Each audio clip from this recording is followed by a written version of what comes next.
অসুবিধা হবে।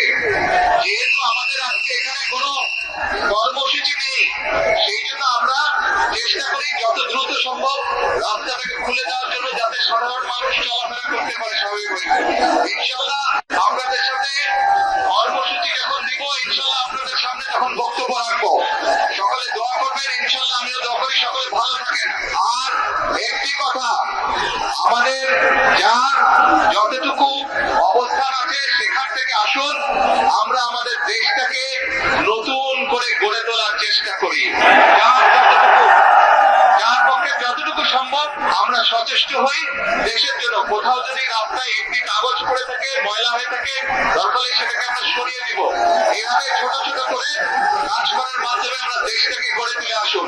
আর এখন আমি সকলকে অনুরোধ করব, দ্রুত আমরা রাস্তাটাকে খালি করে দিই, যাতে সাধারণ মানুষ চলাফেরা করতে পারে। সকলে ভালো থাকবেন, ইনশাল্লাহ আমার জন্য দোয়া করবেন। দেশের যে খালেদা জিয়ার সুস্থতার জন্য দোয়া করবেন। আল্লাহ হাফেজ। বাংলাদেশ